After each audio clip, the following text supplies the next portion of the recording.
할렐루야. 오늘도 이 귀한 예배 가운데 나오신 사랑하는 성도님들을 환영하고 축복합니다.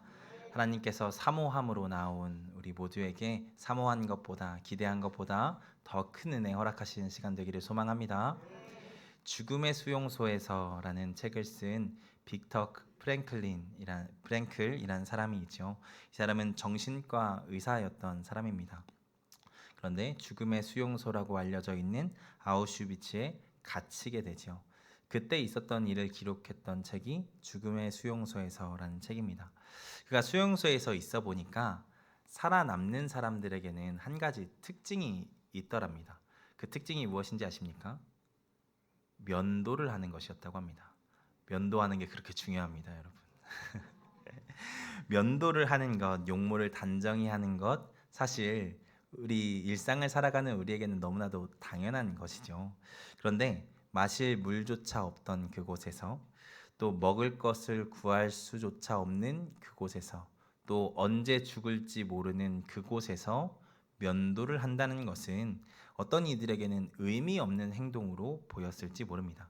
그런데 그럼에도 불구하고 깨진 유리 조각을 주워다가 매일 아침 면도를 하는 사람들이 있었다는 것이죠. 제대로 된 먹을 것을 먹지 못해서 그 얼굴이 초췌해졌던 그 얼굴을 어떻게든 단정하게 유지하려고 애썼던 사람들이 있었다라는 것입니다.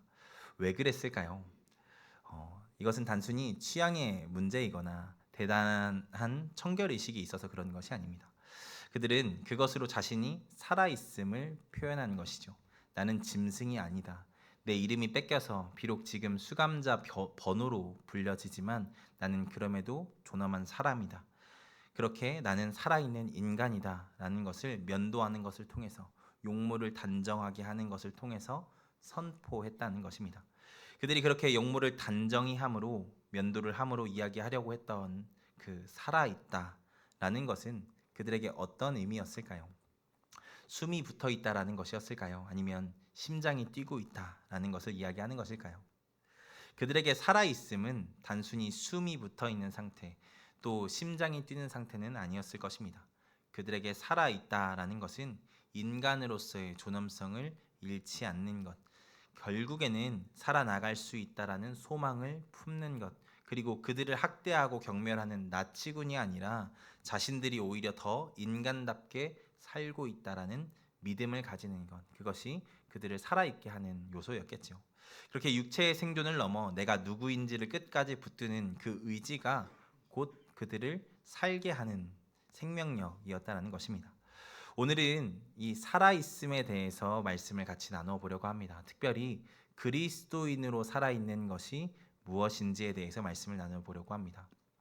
바라기는 이 시간을 통해서 우리가 그리스도인으로 살아있다는 의미가 무엇이고, 또 그것이 어떤 상태인지를 알고 살아있는 그리스도인으로 살게 되는 우리가 되기를 소망합니다.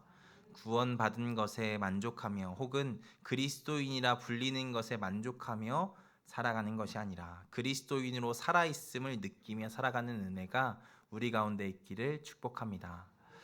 오늘 말씀은 창세기에 있었던 두 번째 창조의 이야기에 대한 말씀입니다. 이게 참 이상한 표현이죠. 두 번째 창조라니. 하나님이 창조를 두 번 하셨다는 것일까요? 사실 아시는 분들은 아시겠지만 창세기에는 두 가지 창조의 이야기가 기록되어 있습니다. 창세기 1장 1절부터 2장 4절 전반부까지가 첫 번째 창조의 이야기이고, 두 번째 창조의 이야기는 오늘 읽은 2장 4절 후반부부터 3장까지 나아가는 사람의 창조에 대한 이야기가 그것이죠.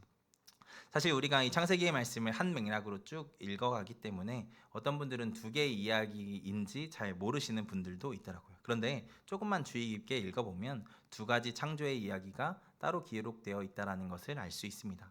오늘 말씀 5절을 읽어보시면 사람도 없고 초목도 없고 채소도 없던 상황들을 기록하고 있지 않습니까? 분명 1장에서 하나님은 초목과 채소와 사람을 다 만드셨습니다.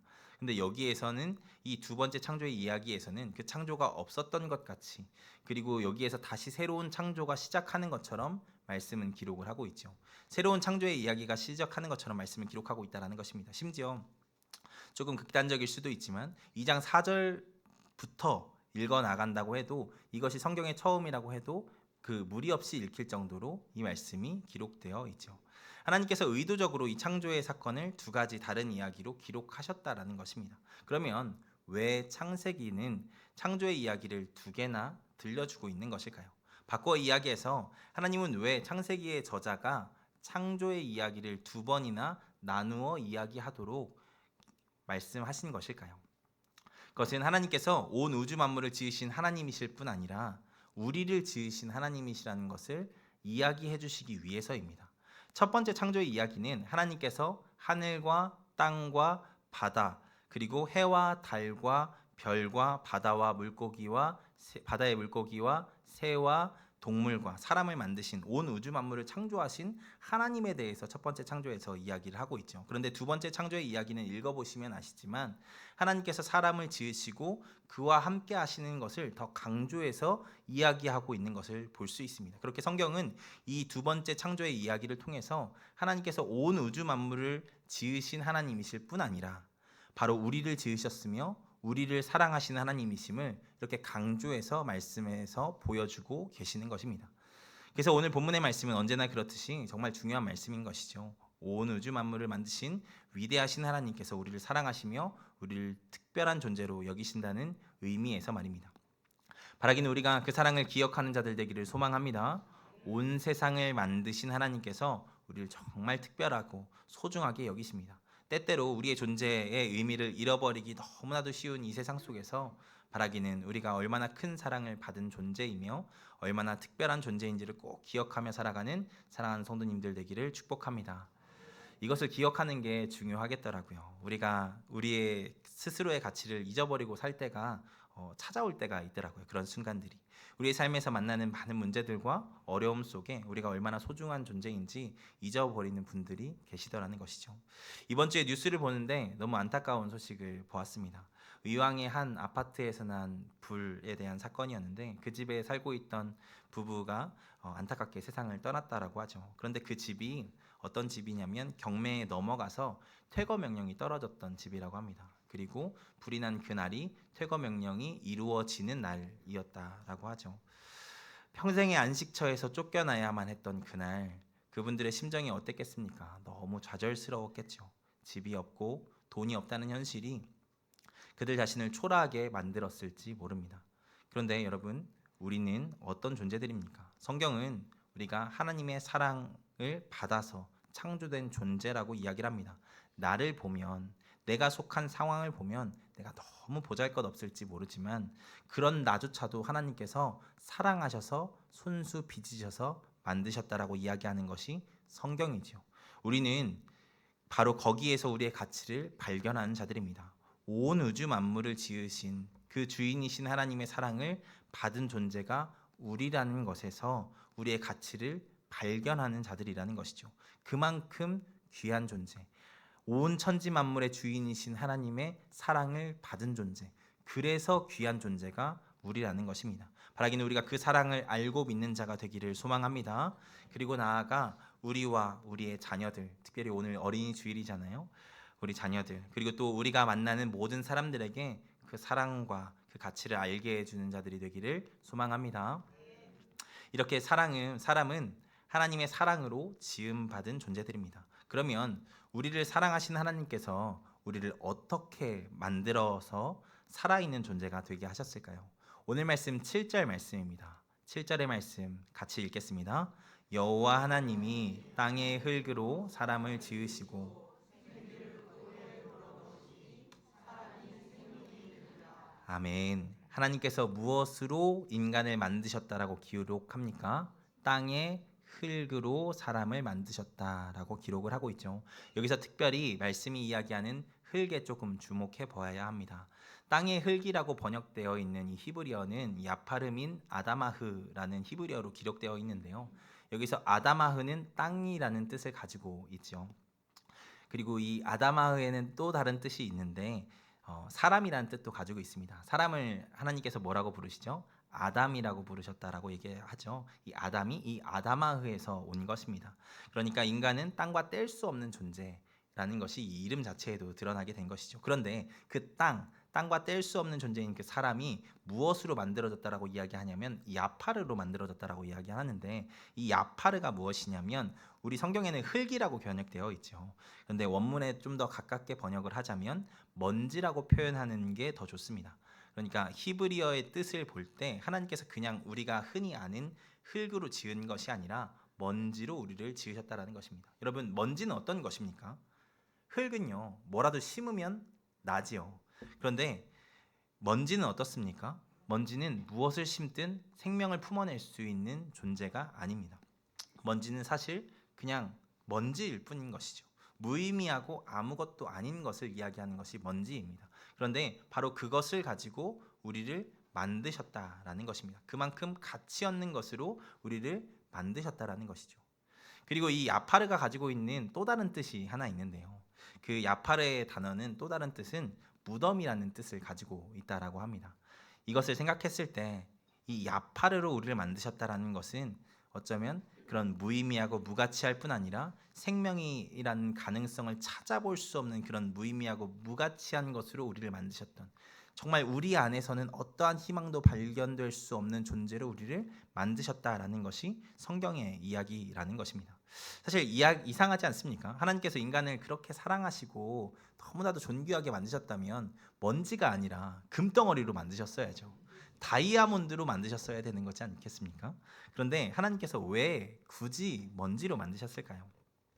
아무 가치 없는 것으로 우리를 만드신 이유가 무엇이냐는 것입니다. 왜 하나님은 우리를 그 먼지로 빚으셨습니까? 그것은 우리가 어떤 존재인지를 알게 하시기 위해서입니다. 사람은 누구나 죽습니다. 죽으면 아무런 가치 없는 존재가 되어서 땅 속에서 썩어지게 되죠. 그렇게 결국 먼지로 돌아가는 것이 우리의 인생입니다. 마치 땅에 있는 먼지로 사람을 지은 것처럼 사람은 그 땅에 있는 먼지로 다시 돌아가는 존재라는 것이죠. 세상에서 열심히 살고 정직하게 깨끗하게 사는 사람도 결국엔 죽습니다. 또 그렇지 않고 악하게 살아가는 사람들도 똑같이 죽지요. 성경은 사람이란 존재가 얼마나 그 자신만으로 허무한 것인지 이렇게 이야기를 해주고 있는 것입니다. 그래서 어쩌면 세상 속에서 뒤돌아보지 않고 사는 것이 나쁘지 않을 수도 있겠다라는 생각도 하게 되기도 합니다. 어떤 사람들은 그렇게 이야기하잖아요. 어차피 한 번 사는 인생, 이래도 죽고 저래도 죽으면 그냥 즐길 거 다 즐기고 살자라고 생각하는 사람들도 있지 않습니까? 어떤 면에서는 만약에 그의 인생에 하나님이 절대 존재할 수 없는 인생이라고 한다면 그 말이 맞겠죠.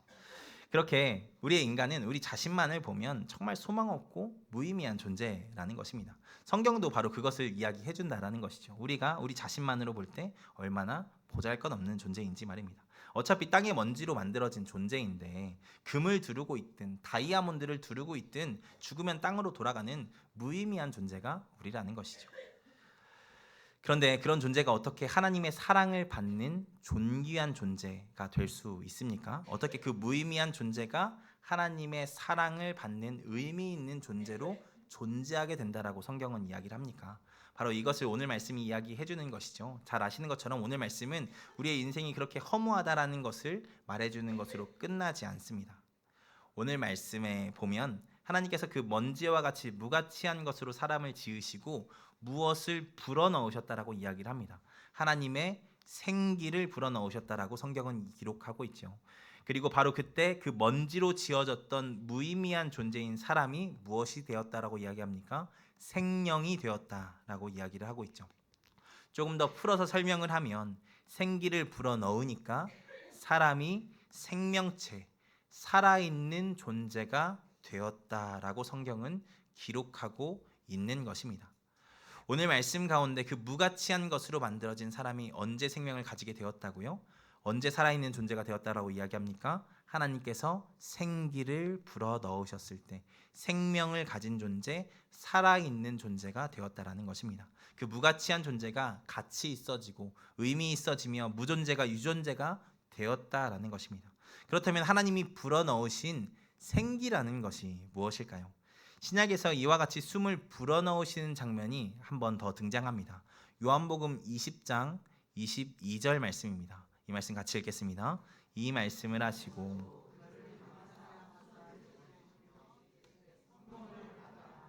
부활하신 예수님께서 제자들을 찾아가셔서 하신 말씀이죠. 예수님께서 숨을 불어넣으시면서 뭐라고 말씀하십니까? 성령을 받으라라고 이야기를 하고 있죠. 예수님은 여기에서 그 창세기에 하나님께서 생기를 불어넣으시는 것과 같은 장면이 떠오를 수 있도록 숨을 내쉬시며 성령을 받으라라고 선포하고 있는 것입니다. 그렇게 우리를 새롭게 창조하심, 죽어있는 우리가 성령으로 새롭게 새 창조를 받게 되는 것을 예수님께서 그렇게 선포하고 계시다라는 것입니다. 그렇게 볼 때 오늘 본문의 장면으로 돌아와서 하나님께서 숨을 내쉬며 생기를 불어넣으신 것 또한 어떻게 우리가 이해할 수 있냐면 하나님께서 성령을 인간에게 부어주시는 장면으로 우리가 이해할 수 있다라는 것입니다. 그러니까 성경은 이 이야기를 통해서 우리에게 무엇을 이야기해 주는 것이냐면 그 먼지와 같이 무의미하고 무가치한 존재가 하나님의 성령으로 충만해질 때 정말 살아있는 생명력 있는 존재가 된다라는 것입니다. 바꿔 이야기하면 우리가 어떻게 진짜 살아있는 존재가 되냐면 성공하고 세상에서 어떤 능력을 갖고 얼마나 무언가를 갖게 된다고 해서 되는 것이 아니라 우리가 성령님이 우리 안에 내주하고 계실 때, 성령님께서 함께하고 계실 때야 비로소 살아있는 존재가 된다라는 것입니다. 할렐루야. 여러분 이것을 믿으십니까? 우리는 성령을 받을 때에만 진짜 살아있고 의미 있는 존재가 된다는 것입니다. 이 자리에 계신 여러분은 그런 의미에서 살아있는 자들인 줄 믿습니다. 이 자리에 계신 분들은 성령님의 내주하심을 경험하며 사시는 분들이잖아요. 사도행전 2장 38절의 말씀을 잠깐 보겠습니다. 같이 읽겠습니다. 베드로가 이르되 너희가 회개하여 각각 예수 그리스도의 이름으로 세례를 받고 성령의 선물을 받으리니 라고 말씀하고 있죠. 하나님은 예수님을 믿고 회개한 자들에게 무엇을 주신대요? 성령을 선물로 주신다고 말씀하십니다. 하나님을 믿는 자들에게 성령을 주신대요. 그래서 이 자리에 계신 분들은 다 하나님을 믿고 성령을 선물로 받으신 분들인 줄 믿습니다. 혹시 그렇지 않으신 분이 한 분이라도 계시다면 이 시간 하나님을 믿고 회개함으로 하나님이 주시는 이 성령님이라는 선물을 받게 되는 은혜가 있기를 소망합니다. 그렇게 우리는 성령님과 동행함으로 내주함으로 살아있는 사람이 됩니다. 그리고 우리가 계속해서 살아있는 존재로 살아가는 것 또한 그렇게 성령님의 내주하심을 날마다 경험함을 통해서 이루어 가는 것이죠. 근데 사랑하는 여러분, 그렇게 살아있는 존재로 지음받은 여러분, 정말 매 순간 살아있는 존재로 살아가고 계십니까? 그렇게 날마다 성령님과 동행하며 그 내주하시는 성령님을 체험하며 경험하며 살아가고 있으시냐는 것입니다.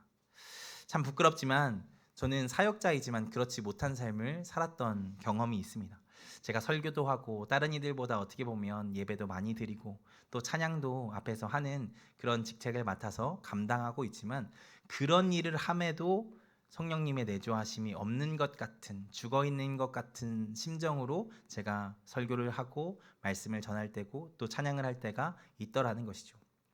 그 순간 저의 마음이 너무 괴로워서 기도하는데 하나님께서 제 모습이 마치 빈 항아리에서 물을 푸려고 하는 사람과 같다라는 마음을 주시더라고요. 빈 항아리에 그 물이 어떻게 쪽밖에 남아있지 않는데 나 혼자 먹을 수도 없는 그 물이 남아있는데 그 물을 푸기 위해서 바가지로 덕덕 긁고 있는 사람의 모습이 보였습니다. 그런데 저에게 주어진 사명은 사실 차고 넘치는 은혜로 그 물을 나눠주는 사람이 되어야 하는 것이잖아요. 그 순간 그 모습이 저에게 떠오르면서 참 많이 회개하고 제 마음 가운데 참 많이 눈물 흘리며 기도했던 시간들이 있습니다. 그때 하나님께서 위로하시고 저를 회복하셨던 그 기억들이 있더라는 것이죠. 여러분 사역자도 이런데 하물며 세상 속에 살아가시는 여러분은 어떻겠습니까? 세상 속에서 하나님을 잊고 살아가는 것이 얼마나 쉽습니까? 그런데 여러분 성경은 분명히 합니다. 하나님이 없이는 성령님의 내주함 없이는 우리는 그저 먼지일 뿐이라고 말입니다. 우리의 노력도 먼지이고 우리의 성공도 먼지이고 우리의 재물도 먼지라는 것이죠. 우리의 인생이 가치 있어지고 살아있게 되는 유일한 길은 하나님과 함께하는 것이라고 말씀하십니다. 성령님과 함께할 때 우리의 삶이 진정으로 가치 있어진다라는 것이죠. 그러면 여러분 우리가 어떻게 성령님과 함께하는 삶을 살 수 있습니까? 여러분 놀라운 것은 성령님은 한 번도 우리를 떠나신 적이 없으십니다. 근데 우리가 그 성령님을 거부하고 떠난 것이죠. 그러다 보니까 하나님이 없는 삶을 살아가고 사역을 하면서도 하나님이 없이도 사역을 하는 모습을 보일 수 있다는 것입니다.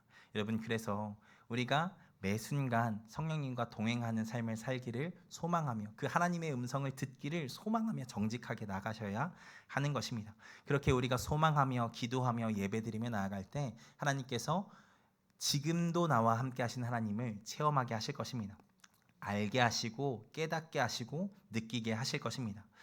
여러분, 그렇게 물론 분명 하나님과 동행하는 삶은 우리의 삶에 조금 더 많은 것을 요구하고 때로는 그 삶이 버겁고 무겁게 느껴질 수도 있습니다. 왜냐하면 많은 것을 드려야 되고 또 많은 것을 내 삶의 많은 부분들을 할애해야 되는 시간들이 있을 수 있기 때문이죠. 그래서 가끔은 버겁기도 할 것입니다. 정말 진심으로 기도하고 하나님의 마음을 구하며 말씀 보고 전심으로 예배드리는 삶이 그것 없이 살아가는 삶보다야 더 빡빡하지 않겠습니까? 근데 여러분, 그렇게 살 때 몸은 조금 힘들지 몰라도 하나님께서 세상의 것과 비교할 수 없는 평안과 감사를 허락하실 것입니다. 육신은 비록 피곤하고 세상 살기는 조금 불편해도 그 안에 주시는 충만한 행복을 경험하게 하실 것입니다. 그렇게 하나님과 동행할 때 정말 숨이 쉬어지며 이게 정말 살아있는 것이구나 느끼게 하실 것입니다. 사랑하는 성도님들이 그것을 경험하는 은혜가 있기를 소망합니다.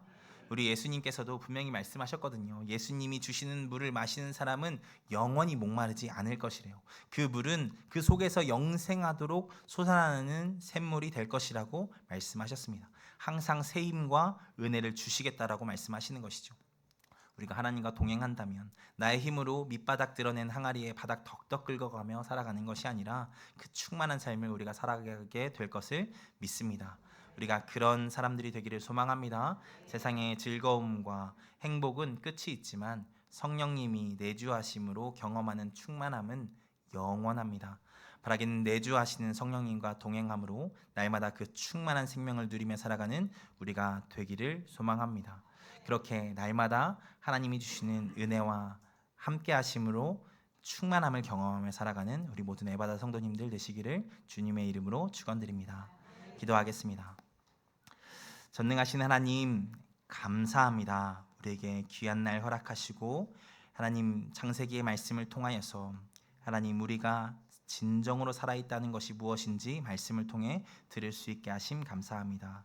하나님, 진정으로 살아있다라는 것은 하나님 성령님과 동행한다라는 것을 우리가 말씀을 통하여서 들었사오니 날마다 하나님 성령님과 동행함으로 살아있는 삶을 살아가는 우리 모든 성도님들 될 수 있도록 주님 붙잡아 주시옵소서. 어디에 있든지 어느 곳에 있든지 그 성령님의 내주하심과 함께하심을 경험하며 그 가운데 주신 하나님의 놀라운 승리를 경험하며 살아가는 모든 성도님들 될 수 있도록 주님 붙잡아 주시옵소서. 또한 그렇게 함께하신 하나님께서 지켜주시고 도우시는 분이시라는 것을 또한 체험하고 경험하는 모든 성도님들 될 수 있도록 주님 붙잡아 주시옵소서. 그래서 모든 삶의 자리마다 승리하며 나아가는 우리 모두가 되게 하여 주시옵소서. 이렇게 하나님께서 함께하시고 인도하실 것을 믿고 예수 그리스도의 이름으로 기도하였습니다. 아멘.